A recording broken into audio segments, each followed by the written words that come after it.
Hello everyone. आज हम लोग पुष्प की अनुदैर्घ्य काट का नामांकित चित्र तथा विभिन्न भागों की विशेषता एवं कार्य पढ़ेंगे। ठीक है, फ्लावर का पार्ट्स नेम पढ़ेंगे, फ्लावर पार्ट्स नेम और उसके विभिन्न क्या कार्य है, उसका फंक्शन क्या है वो जानेंगे। तो आप यहाँ पे देख रहे होंगे फ्लावर्स के पार्ट्स दिए हुए हैं, पुष्प के अनुदैर्घ्य काट दिया हुआ है। तो इसको जो नीचे वाला है इसको डंटल को क्या बोलते हैं सर? पुष्प विरंत बोलते हैं। पुष्प पुष्प विरंत बोलते हैं। और जो ऊपर उसके जस्ट जो रहता है उसको बोलते हैं पुष्पासन, उसको बोलते हैं पुष्पासन। ठीक है, पुष्पासन के उससे जो रहता है उसको बोलते हैं बाह्यदल। क्या बोलते हैं? बाह्यदल। और उसके जस्ट ऊपर वाले को बोलते हैं, ठीक है, उसको बोलते हैं दल, उसको बोलते हैं पेटल। पेटल देखो बोला गया ना, उसको बोलते हैं दल। ठीक है, तो अब ये सब जो कलर वाला भाग है उसको बोलते हैं दल, पेटल बोलते हैं। तो आगे आप देखना इसमें दो चरण होते हैं, एक स्त्री पुंकेसर होता है, एक आपके पुंकेसर होता है। ठीक है, एक आपके जिसे अस्टेमेन कहते हैं। और स्त्री केसर जो होता है उसको बोलते हैं पिस्टिल। क्या बोलते हैं? पिस्टिल बोलते हैं सर। तो पिस्टिल में आपके तीन ये जो होते हैं, ये आपके मादा का होता है, फ्लावर मादा का पार्ट होता है। ठीक है, फ्लावर के फूल के मादा पार्ट होते हैं, भाग होते हैं। और ये जो आपकी जो दिखाया गया है वो आपके नर, जो फ्लावर में या फूल में नर पार्ट होते हैं, नर भाग होते हैं। तो नर भाग में दो चीज से बने हुए हैं, पुंकेसर दो भाग से बना हुआ है, परागकोश उसको बोलते हैं एंथर इंग्लिश में, और एक बना हुआ है पुंततु, उसको बोलते हैं फिलामेंट। फिलामेंट क्या है कि ये आपके फ्लावर से अटैच करके रखा हुआ किसको? एंथर को, परागकोश को।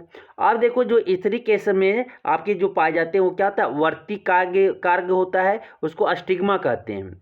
और एक आपका होता है अस्टाइल, उसको बोलते हैं वर्तिका। वर्तिका जो होता है वो क्या करता है? आपके वर्तिकार्ग और आपके अंडाशय को जोड़ के रखता है। कौन? वर्तिका। और एक क्या होता है? अंडाशय होता है। अंडाशय में क्या होता है? अंडा होता है सर, अंड कोशिका होते हैं।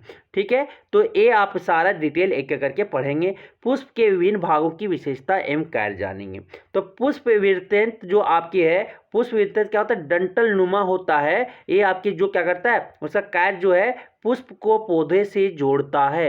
मीन्स कि ये डंटल जो निकला हुआ है वो डंटल क्या करता है? वो पेड़ से, पौधे से जुड़ा हुआ रहता है। दूसरा जो होता है सर पुष्पासन। पुष्पासन जो होता है रिसिप्टेकल्स, वो आपके जो होते हैं एक पुष्प का आसन होता है, वहाँ पे सारे पुष्प क्या होते हैं? अटैच्ड होते, बैठे हुए रहते, आसन है। ये समयांता फूला हुआ या बाद चपटा होता है, फूला हुआ हो सकता है या बाद चपटा होता है। आपको दिख के इस तरह के फॉर्म में होते हैं, दिख रहा होगा। ठीक है, कार्य इसका क्या है? या पुष्प के अन्य भागों का आधार प्रदान करता है। ये जो है पुष्प के अन्य भाग जो है जितने आपकी स्त्री का, पुंकेसर, ये सारे उसमें क्या होते हैं? आपके दल, ठीक है, वो सब बाह्य दल सब वहां पे क्या होता है? आसन ग्रहण आधार प्रदान करता है। अब चलते हैं आगे।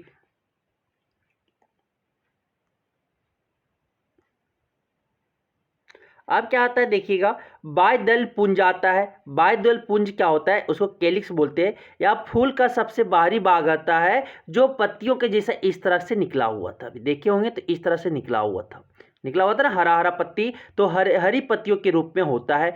पुष्प के सभी बाह्य दल मिलकर क्या बनाता है? सेपल बनाता है। क्या बनाता है? बाह्य दल बनाता है। सभी को अगर मिला दिया जाए तो ये क्या बनाता है? बाह्य दल बनाता है, मिलकर बाह्य दल पुंज का निर्माण करते हैं। अगर सभी बाह्य दल को मिला दिया जाए तो बाह्य दल पुंज का निर्माण करते हैं। उसका कार्य क्या है? पुष्प की कलिका अवस्था में आंतरिक अंगों की रक्षा करता है। जो अब पुष्प की कलिका जब कली रहता है, वो कली के समय में क्या करता है? वो रक्षा करता है। इस तरह से नहीं बना हुआ रहता है, देखे होंगे पत्ता इस तरह से जब कली रहता है तो उसे रंग रक्षक करता है, उसको बचाता है। अब आता है दल पुंज। पुंज क्या होता है? कोलोरा कहते हैं। बाह्य दल पुंज के भीतरी भाग को दलपुंज कहते हैं। बाह्य दल पुंज के जो भीतरी भाग होता है उसे बोलते हैं दलपुंज कहते हैं। पुष्प के सभी दल पेटल जो दल मिलकर क्या बनता है? दलपुंज का निर्माण करते हैं। दलपुंज के जो है आपके वो लाल होते हैं, दल को पाखुड़ी भी कहते हैं। दल को क्या कहते हैं? पखुंडी। और इनका रंग विभिन्न फूलों में अलग अलग होता है, लाल, हरा, पीला। फूल जो आप सादा देखे होंगे, ठीक है, अलग अलग फूलों के कलर होते हैं। तो कार्य क्या है? परागन हेतु कीटों पक्षियों को आकर्षित करता है, जिससे क्या हो सके, निषेचन हो सके, ठीक है, जिससे पोलन ग्रैंड क्या हो सके, वहाँ पे कीट पतंगे जो है, पक्षी है, कीट है, या आपके जो भौरे हैं, वो उसमें आकर्षित होकर बैठे और उसमें क्या हो सके, फर्टिलाइजेशन, निषेचन हो सके। समझ आ गया दलपुंज क्या होता है। अब आता है पुंकेसर। पुंकेसर स्टेमेन होता है या पुष्प का नर जनन होता है, ये फूल का नर जनन होता है। ये पुंकेसर की संख्या तथा लंबाई विभिन्न प्रजातियों के पुष्पों में भिन्न भिन्न होती है।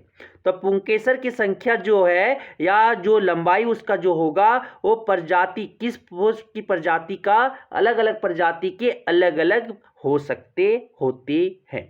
इसके मुख्यतः 2 भाग होते हैं। इसका कितना भाग होता है, 2 भाग होता है। इसका मुख्यतः 2 भाग होते हैं सर, इसका मुख्यतः 2 भाग होते हैं। एक होता है परागकोश और दूसरा होता है पुतंतु। पुतंतु की सहायता से जो परागकोश है पुष्प से जुड़े रहते हैं। पुतंतु का काम बस वही है, परागकोश को पुष्प से, फूल से जोड़कर रखना। परागकोश के अंदर परागकण होते हैं जो निषेचन के बाद बीज बनते हैं। परागकोश में परागकण को क्या बोलते हैं, पोलन ग्रैंड पाए जाते हैं। ये आपके येलो येलो दाना की सीड में आपके दिखने को मिलेगा। येलो येलो सरसों का दाना देखो ना, येलो येलो देखोगे तो ये आपके परागकण है, पोलन ग्रैंड से। तो ये परागकोश में बनता है। उसके जो निषेचन के बाद, जो फर्टिलाइजेशन के बाद, अंडा से मिलने के बाद क्या बनाता है, बीज बनते हैं। सामान्यतः परागकोश द्विपालित एवं चतुर्थ बीजाणुधानी युक्त होते हैं, ठीक है। और ये आपके परागकोश में क्या बनते हैं, परागकोश में परागकण बनाते हैं। परागकोश का कार्य क्या है सर, परागकण का बनाना। परागकोश का कार्य क्या है, परागकण का बनाना, पोलन ग्रैंड का बनाना, इतना ही काम है। समझ आ गया। अब देखो, अब आता है फीमेल का जो पार्ट, नर्क पुष्प का, ठीक है, मादा जनन भाग पढ़ना है। तो अब देखिएगा, स्त्री केसर पढ़ेंगे, पिस्टिल। तो ये आपके जो होते हैं पुष्प का मादा जनन भाग होता है, अभी देखे थे ना। तो प्राय इनकी संख्या 1 होती है और इनका हर एक फूल में 1 संख्या होती है। लेकिन आपकी जो पराग, जो आपके पुष्प का जो नर जनन भाग था वो बहुत हो सकता है, 1 से ज़्यादा भी हो सकता है। इसके 3 भाग होते हैं। इसके जो मादा जो जनन भाग है पुष्प का, उसका 3 भाग होते हैं स्त्री केसर का। कौन कौन, वर्तिकार्ग, वर्तिका और अंडाशय। तो यह स्त्री केसर का शीर्ष भाग है। ये जो आपकी अस्टिग्मा जो है, वर्तिकार्ग जो है, वो स्त्री केसर जो है आपके पुष्प मादा जनन का भाग का शीर्ष भाग है, जो पराग कणों के अवतरण हेतु मंच का कार्य करता है। जो पोलन ग्रैंड को क्या करता है, पकड़ने का या मंच, उसे स्थान देने का कार्य करता है, जो बाद में निषेचन कर सके। दूसरा वर्तिका या स्त्री केसर का भाग मध्य भाग है, जो दीर्घीकृत तथा पतला होता है और वर्तिकार्ग के ठीक नीचे पाया जाता है। और इसका कार्य क्या होता है, वो वर्तिकार्ग और अंडाशय को जोड़ के रखना, पकड़ के रखना, जोड़ के रखना, किसका काम है, वर्तिका का काम है। वर्तिका का काम है। और ये दीर्घीकृत और पतला होता है, वर्तिकार्ग के ठीक नीचे पाया जाता है। कौन, वर्तिका। अंडाशय क्या होता है, या स्त्री केसर का आधारी भाग है, जो फूला हुआ होता है। या स्त्री केसर का क्या सबसे महत्वपूर्ण भाग है, इसमें बीजांड स्थित होते हैं। इसमें क्या, बीज का अंड पाए जाते हैं। और ये क्या, निषेचन करने में वो अंडा जो है वो आपका वहाँ पोलन ग्रैंड आता है अंडाशय में, और फिर अंडा और आपके पोलन ग्रैंड, ठीक है, परागकण एवं मिल के आपका क्या बनाता है, आपके एक सीड बनाते। तो अंडाशय से फल एवं बीजांड से बीज का निर्माण होता है। तो अंडाशय से क्या मिलता है, अंडाशय से फल, और बीज अंड से बीज का निर्माण होता है। अंडाशय से क्या बनता है, फल, और बीज अंड से क्या बनता है, उसका दाना बनता है। तो ये आप समझ में आ गया होगा। तो पूरे फ्लावर के पार्ट्स, रिप्रोडक्टिव पार्ट्स हम लोग पढ़ लिए, वो समझ में भी आया होगा। धन्यवाद।